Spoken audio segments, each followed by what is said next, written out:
Bugün huzurunlarda bo'lgan dars bo'lsa, yangilik o'ralma, ya'ni shaxsiyatlashtirilgan. Oldinda bundan ketarlik materiallarni bir tanishtirib o'tay. Xemir uchun ketarlik material ham shu uyimizda ishlatiladigan odatdagi undan 900 gram. Uy temperaturasida erigan seriq maydan 500 gram. Ondan tort qaymoqidan 150 gram. Qatiqdan 100 gram. Podafin, ya'ni ko'pirishdan 10 gram. Sodadan 5 gram. Ondan tuxumdan 2 tal.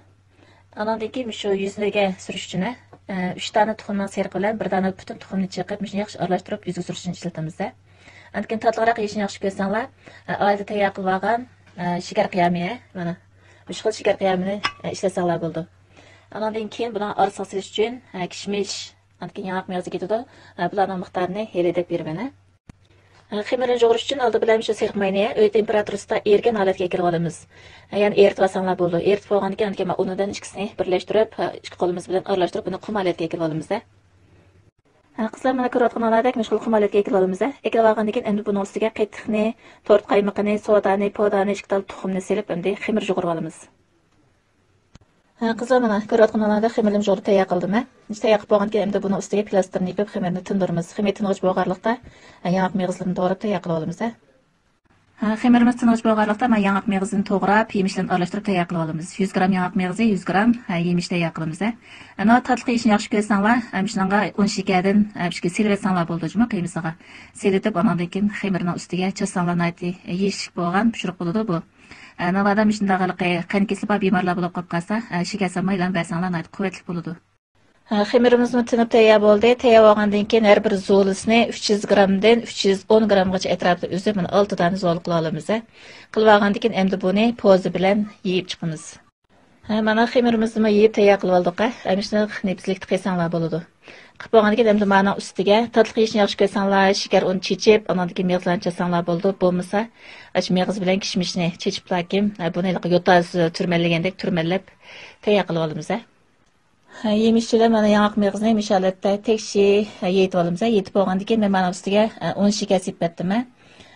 Chunki men tatlı yeyishni yaxshi ko'rdim, men bolalarim shunga un shakar sepatdim. Misholatda endi yo'taz turmallagandek turmallab yo'g'sak bo'ldi. Mana ko'rayotganlaringdek misholatda turmallab tayyor qilib oldik. Qilib olgandan keyin endi buni lag'maga jiz qilgan holatda yo'g'aymiz. Mana shunday holatda yo'g'ib olamiz. Lag'maga jiz qilgan holatda yo'g'ib olgandan keyin endi buni tepsini besib, shunday holatda besib sal yopilag'layotgandan keyin tuxum seriqini surib, undan keyin bayatni yalpaqlab olgan yangiq mevzni ustiga chechib pishiramiz. Lisimizga misholatda tizib olamiz. Tizib olgandan keyin endi buni ustiga bayatningki tuxum seriqini tekshir surib chiqamiz.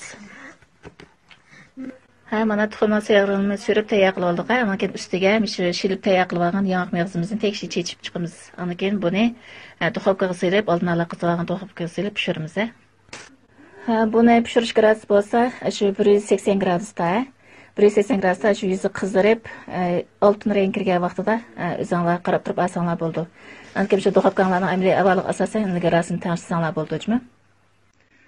Qizlar ko'rayotganlaringdek mana duxovkada misholatda chiroyli qizdirib, churuk holatda pishib chiqdi bu, intayin yeyishlik.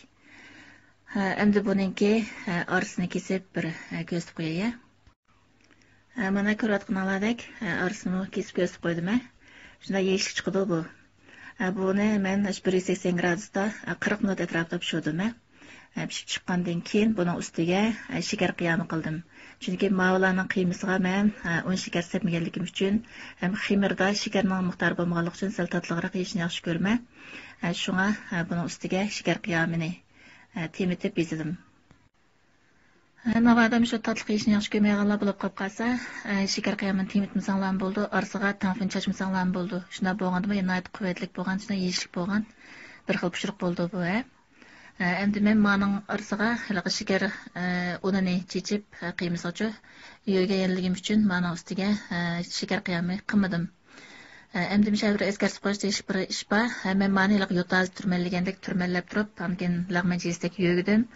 Navada sizlar bo'lsa shu piramida shaklidagi nima bor-ku? Piramida shaklidagi bezgan nozik bor. Nazikni pishirib olgan bo'lsangiz bilasizlar. Shuni xemirni qilganda qiliblar, mana jizdek yo'g'ib turib, qilsanglar, ichi buningdan ko'rkam shunday chiroyli chiqishi mumkin. Bo'lsa shuni bir sinab baqsanglar bo'ldi.